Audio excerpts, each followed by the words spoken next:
नमस्कार। क्या कभी ये ख्याल आया है कि जब अहंकार अपनी सारी सीमाएं तोड़ देता है तो ये ब्रह्मांड, ये सृष्टि उसे कैसे जवाब देती है?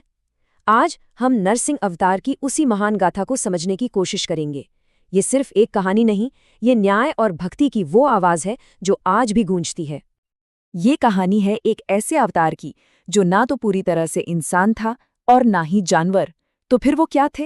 चलिए इस रहस्यमयी कहानी की परतों को एक एक करके खोलते हैं। असल में ये कहानी 3 पिलर्स पर टिकी है: करुणा यानी कंपैशन, क्रोध यानी रैथ और कल्याण यानी वेलफेयर। यही 3 भावनाएं इस पूरी गाथा को उसका गहरा मतलब देती हैं। तो चलिए कहानी की शुरुआत में चलते हैं।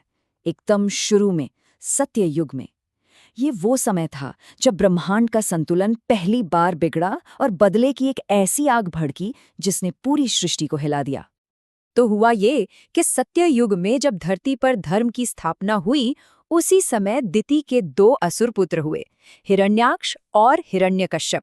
इनमें से जो बड़ा भाई था हिरण्याक्ष, वो इतना शक्तिशाली और अहंकारी हो गया कि उसने पूरी पृथ्वी को ही खींचकर रसातल यानी कॉस्मिक ओशन में डुबो दिया।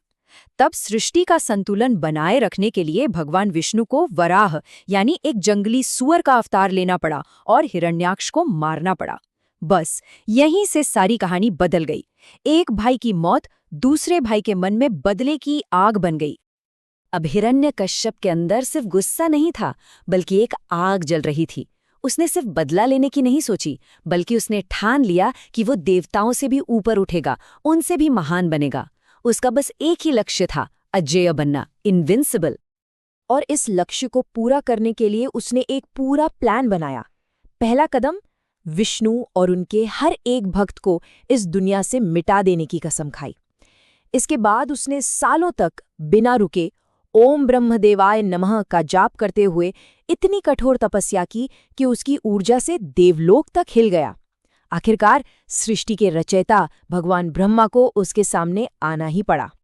और यहाँ हिरण्यकश्यप ने अपनी सारी चालाकी लगा दी। उसने सीधे सीधे अमरता नहीं मांगी, बल्कि उसने अमरता को एक पहेली बना दिया। जरा सुनिए कि उसे कोई देवता, दानव या जानवर ना मार सके, कोई इंसान भी उसकी जान न ले सके।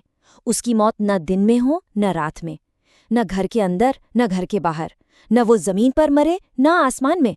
और हद तो ये कि उसे कोई भी हथियार, चाहे वो जिंदा हो या बेजान, मार न सके। मतलब एक ऐसा वरदान जो उसे लगभग अमर बना दे। एक तरफ हिरण्यकश्यप खुद को भगवान समझ बैठा था और दूसरी तरफ उसी के घर में, उसी के खून में बगावत का बीज पनप रहा था।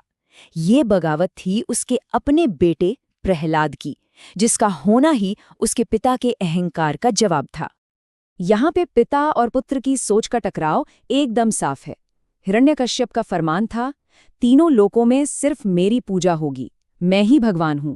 और वहीं प्रहलाद का अटूट विश्वास था, सारे जगत के असली स्वामी तो सिर्फ भगवान विष्णु हैं। यही वो टकराव था जो इस कहानी का केंद्र बना। तो सवाल ये उठता है कि एक असुर के घर में इतनी गहरी भक्ति आई कहाँ से? इसकी कहानी तो प्रहलाद के जन्म से भी पहले शुरू होती है। जब वो अपनी माँ के गर्भ में थे, तब देवर्षि नारद ने उनकी माँ को भगवान विष्णु की लीलाओं की कहानियां सुनाई। वो ज्ञान और भक्ति की बातें उस अजन्मे बच्चे के दिल में ऐसी उतर गई कि वो जन्म से ही विष्णु के सबसे बड़े भक्त बन गए। सोचिए उस राजा का गुस्सा कैसा रहा होगा जब उसे पता चला कि उसका अपना बेटा ही उसके सबसे बड़े दुश्मन को पूजता है। उसका क्रोध 7वें आसमान पर था। और इसके बाद जो शुरू हुआ वो था आस्था का एक भयानक इम्तिहान। और फिर हिरण्यकश्यप ने अपने ही बेटे को मारने की एक के बाद एक कोशिशें की। उसे जहर दिया गया, लेकिन वो जहर अमृत बन गया। उसे पागल हाथियों से कुचलवाने की कोशिश हुई, वो भी बेकार गई। जहरीले सांपों से भरे गड्ढों में फेंका गया। यहाँ तक कि अपनी बहन होलिका, जिसे आग में न जलने का वरदान था, उसकी गोद में बिठाकर प्रहलाद को जलाने की कोशिश की। लेकिन हुआ उल्टा, होलिका जल गई और प्रहलाद बच गया। हद तो तब हो गई जब उसे चट्टान से बांधकर समंदर में फेंक दिया गया। पर हर बार विष्णु की कृपा ने उसे बचा लिया। इतनी तकलीफें, इतना दर्द सहने के बाद भी प्रहलाद ने विष्णु से क्या मांगा? कोई ताकत नहीं, कोई बदला नहीं, उसकी बस एक ही प्रार्थना थी, हे प्रभु, मैं आपको कभी ना भूलूं और आप मुझसे कभी दूर न हो। इसे कहते हैं निस्वार्थ भक्ति, प्योर डिवोशन। तो अब कहानी पहुंचती है अपने क्लाइमैक्स पर। टकराव अपने चरम पर है। हिरण्यकश्यप के भरे दरबार में आखिरी चुनौती दी जाने वाली है। अहंकार में डूबे हिरण्यकश्यप ने चिल्लाकर पूछा, अगर तेरा विष्णु कण कण में है, हर जगह है, तो क्या वो इस खंभे में भी है? प्रहलाद का जवाब एकदम शांत पर मजबूत था, हाँ पिताजी, वो इसमें भी हैं। बस ये सुनना था, हिरण्यकश्यप का पारा चढ़ गया, उसका गुस्सा सारी हदें पार कर गया। उसने अपनी गदा उठाई और पूरी ताकत से दे मारी उस खंभे पर, और उस एक पल में सब कुछ बदल गया। और जैसे ही खंभा टूटा, हिरण्यकश्यप के वरदान की हरेक शर्त का जवाब बाहर आ गया। वो थे नरसिंह, आधे इंसान आधे शेर, न आदमी न जानवर। उन्होंने हिरण्यकश्यप को शाम के वक्त, यानी न दिन में न रात में, महल की दहलीज पर, यानी न अंदर न बाहर, अपनी गोद में लिटाकर, यानी न जमीन पर न आसमान में, और अपने तेज नाखूनों से, जो कोई हथियार नहीं थे, उसका अंत कर दिया। वो पहेली जिसका कोई जवाब नहीं लगता था, हल हो चुकी थी। हिरण्यकश्यप तो मारा गया, पर कहानी अभी बाकी थी। अब ब्रह्मांड को नरसिंह के क्रोध और उनकी करुणा दोनों का ही सामना करना था। असुर राजा को मारने के बाद भी नरसिंह का क्रोध शांत नहीं हुआ। मतलब उनका गुस्सा इतना भयानक था कि पूरा ब्रह्मांड थर्रा गया।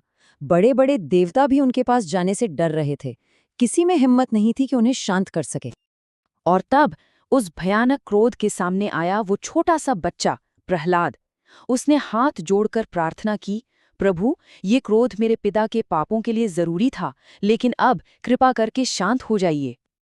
और उस बच्चे की सच्ची निश्चल भक्ति में वो ताकत थी जो किसी देवता की शक्ति में नहीं थी। प्रहलाद की प्रार्थना सुनकर नरसिंह का भयंकर क्रोध शांत हो गया। उन्होंने प्रहलाद को उसकी अटूट आस्था के लिए आशीर्वाद दिया। इस तरह ताकत से नहीं, बल्कि भक्ति से ब्रह्मांड में संतुलन वापस आया। तो ये कहानी हमें एक सवाल के साथ छोड़ जाती है, क्या एक इंसान की, एक बच्चे की सच्ची आस्था अधर्म के सबसे बड़े साम्राज्य को भी झुका सकती है? इस सवाल का जवाब शायद हम सबके अंदर ही कहीं छिपा है।